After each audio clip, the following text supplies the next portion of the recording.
just as they did the last.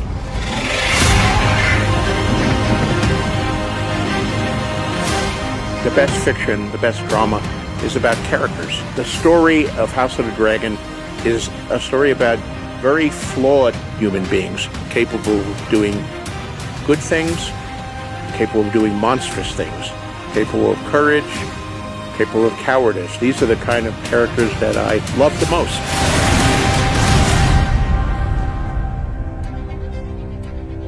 Game of Thrones begins roughly 298 AC, almost 300 years after Aegon's conquest. House of Dragon takes place a couple hundred years before Game of Thrones. Jaehaerys Targaryen, the old king who was the fourth Targaryen to rule over Westeros, he was only 14 when he ascended to the Iron Throne, and he ruled for 55 years. It was a very peaceful time in the history of Westeros. It was a time of prosperity. King's Landing really grew enormously. It was a good time.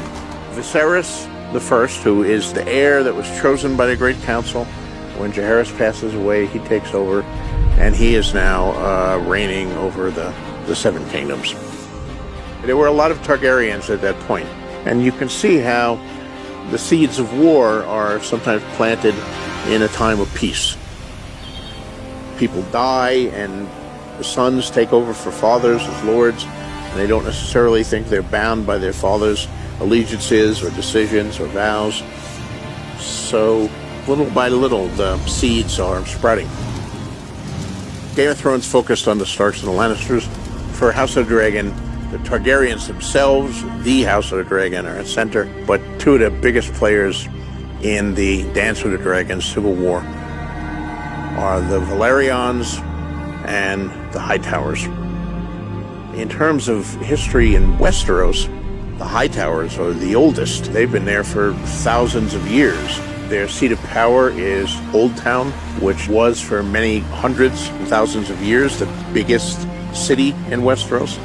They're a very rich house. Old Town is wealthy from trade mostly. And in the center of it is the High Tower, for which the Hightowers take their name. Lord Hightower is in Old Town, ruling over his domains in the city. But his younger brother, Otto Hightower, is the hand of the king when the story opens. Same position we saw Ned Stark play to Robert at the beginning of Game of Thrones. The Valerians were also a house from the Freehold of Valeria, the mightiest empire in at least the West in my world. And they actually arrived in Westeros before the Targaryens. They were not dragon lords, however. They were seafarers. At that time, the Freehold of Valeria depended a lot on its trade, and it was a good position to dominate trade from all the kingdoms of Westeros and from other places even further north. So they moved for reasons of trade and wealth. Corlys Velaryon is Lord Admiral and Master of Ships, as his own grandfather was before him of a similar name. So since Aegon's conquest, the Velaryons have been very high in the councils of the House Targaryen. And after all his voyages, he's married to Rhaenys Targaryen, the queen who never was. House Targaryen and House Velaryon, they were close. There was a definite relationship between them.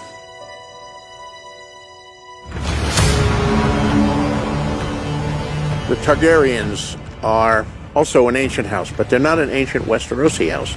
They knew that destruction was coming to Valeria and went far away from the capital city, and they settled on the volcanic island of Dragonstone.